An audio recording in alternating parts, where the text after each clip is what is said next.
It'll be interesting to see if that's going to make a difference against Oleksandr Usyk. I do think he's in the fight. I do think it's a dangerous fight, but ultimately, I think it's one he'll lose. I think people are going to get all getting excited. Put him in with Oleksandr Usyk. I wouldn't do that. I wouldn't do that because Usyk's too smart.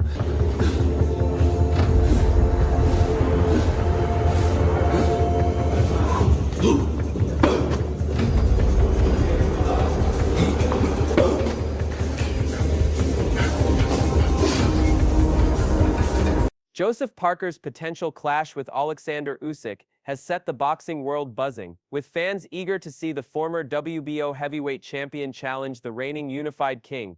On paper, it's a thrilling matchup, Parker's power and durability against Usyk's flawless technique and ring IQ. But when analysts strip away the hype, a far more... Joseph Parker is struggling from inactivity at the moment because he's been so used to fighting back to back to back. Yeah, you know, it's not his own fault by any means. No, it's not a disturbance in the Bacoli fight that he was all going ahead, and you know, Bacoli jumps in. Sorry, you know, all of the disturbance of the Dubois fight. Right. It's just he's in a rock and a hard place, Joseph Parker, because he knows the shot's coming, but he also wants. A sobering picture emerges. Many respected voices in the sport are questioning whether this is the right fight at the right time for Parker, warning that rushing into a showdown with Usyk could be disastrous for his career. The concerns aren't coming from casual observers. Seasoned figures like Tony Bellew,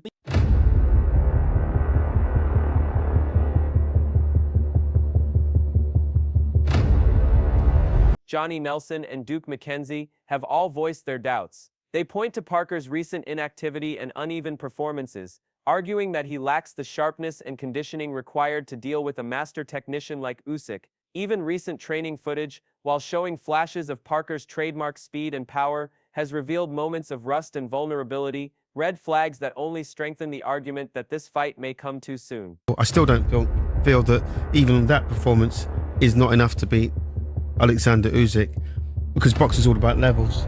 And Usyk isn't the kind of, as I said before, Usyk's not on the slide. He's not, and he would, you know, once you set out your game plan and you get your tactics and ABCD right, as Usyk has done, that's why he's unbeaten and a two-division unified 4-belt era champion. That's what separates the good from the great. Tony Bellew, who knows Usyk's brilliance firsthand after sharing the ring with him, doesn't mince words. Joseph Parker should think very carefully before diving headfirst into this fight, he warns. Bellew emphasizes that against a fighter like Usyk, timing and sharpness are everything. Even the slightest hesitation or lapse in rhythm will be exploited with ruthless precision. While Parker is naturally gifted, Bellew believes he's still a step away from peak form, and against Usyk, being almost ready simply isn't good enough. Johnny Nelson echoes Bellew's concerns. To him, the timing couldn't be worse.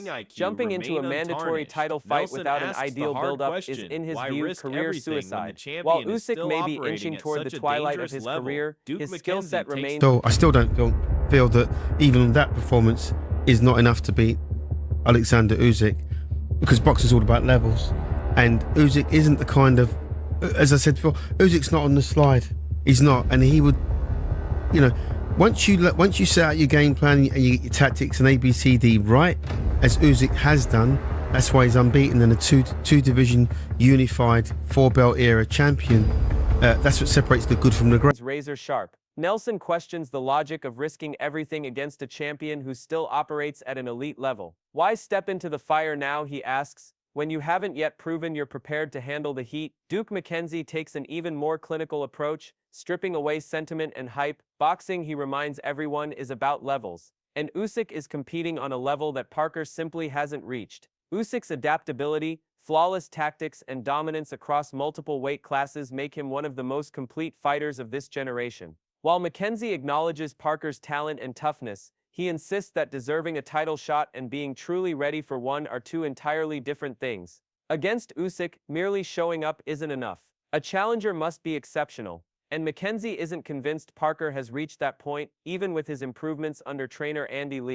Who is that guy? I think the guy that deserves a shot next, by the way, is Joseph Parker. He's the guy that's been waiting, and I think the WBO have mandated that fight. So unless Oleksandr Usyk vacates the belt, he will have to fight Joseph Parker next. That'll be an interesting fight. That's probably his biggest...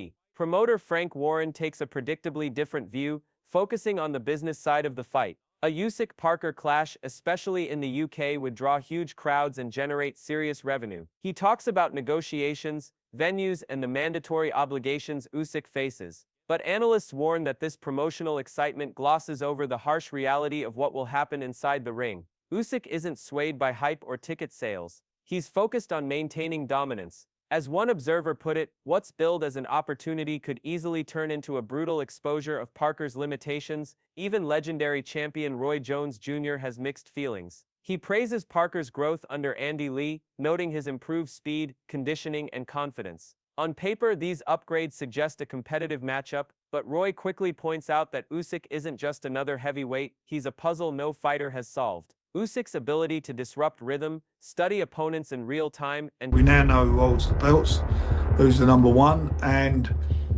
he's going to have to make his mandatories now. His first mandatory is the WBO against Joe Parker. So Joe Parker will get his opportunity. That's BO basically said we've got to start negotiating with each other, and that's what we're doing. I'd love turn their strengths into weaknesses makes him uniquely dangerous. While Parker's hand speed might trouble lesser heavyweights, Usyk's adaptability could neutralize those advantages within a few rounds. Jones finds the fight intriguing from a stylistic perspective, but stops short of predicting an upset. Andy Lee, as Parker's trainer, speaks with unshakable belief. He insists Parker has eliminated his bad habits, fixed the pauses in his attack, and matured into a complete fighter capable of sustaining a high pace. But analysts caution that Usyk doesn't wait for opponents to make mistakes, he creates them. Through his feints, footwork, and relentless pressure, Usyk forces hesitation where none existed, unraveling even the most disciplined fighters. In the end, belief alone won't close the skill gap. Parker has waited patiently for his shot, and the mandatory status guarantees his opportunity. But against a generational talent like Usyk, time is Joseph Parker.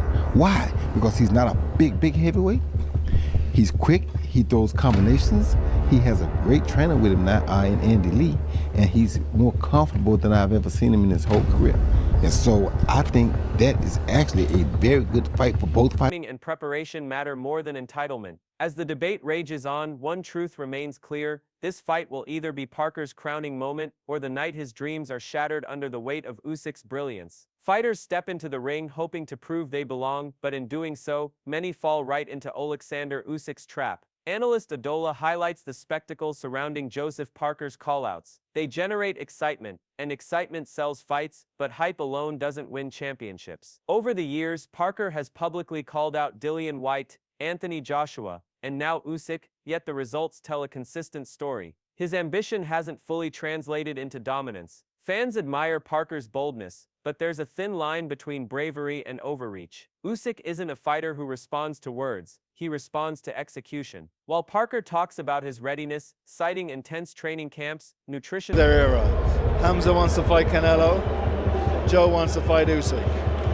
We always want to challenge ourselves as fighters, and we're up for the challenge. Strategies and carefully crafted game plans, these are merely tools. Tools are only as effective as the person wielding them. And under Usyk's relentless pressure, even the best plans tend to crumble. Usyk is not a conventional opponent. He disrupts patterns, dismantles structure, and forces even the most confident fighters into hesitation and confusion. Parker's trust in his team, trainer Andy Lee and nutritionist George Lockhart, reflects admirable faith, but history is a harsh teacher. Every fighter before Parker also believed they had the perfect plan. None were able to execute it. Even Roy Jones Jr., who praises Parker's growth and resilience, acknowledges the brutal reality. Parker absolutely deserves his mandatory shot, but deserving doesn't guarantee victory. Giving Usyk his toughest fight yet doesn't necessarily mean beating him. Usyk has built a career dismantling fighters who rely... Call-outs are so unique.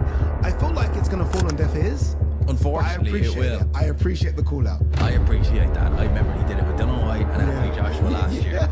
And every one of them, they just get better and better. I loved it. I absolutely loved it. I will say this now, right? On the same traits Parker brings: durability, combinations, and experience. Parker might create difficult moments, but moments don't win fights. Rounds do. And over 12 rounds, Usyk almost always finds his rhythm, imposes his will, and drains his opponents both physically and mentally. At the heart of this looming clash lies a simple defining question: can Joseph Parker truly survive Usyk's storm? Supporters point to Parker's visible improvements, his growing confidence, and his rightful status as the mandatory challenger. But boxing isn't about entitlement, it's about execution under fire. If Usyk wins, he cements his status as one of the most complete champions of his era, adding another layer to his legacy after conquering cruiserweight and dominating at heavyweight. If Parker pulls off the upset, it would rewrite... I believe wholeheartedly in my ability and what I can do in the ring. I have full confidence that give me a good camp or give me some time to put in the work with Andy Lee and George Lockhart.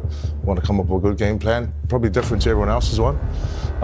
And the heavyweight narrative overnight, establishing him as the man who finally solved boxing's most complex puzzle. When the first bell rings, the hype fades and only two things matter: skill and execution. Usyk possesses both in abundance. Parker, for all his progress, still appears to be chasing, and the question remains whether fans are backing Usyk's brilliance or daring to believe in Parker's miracle.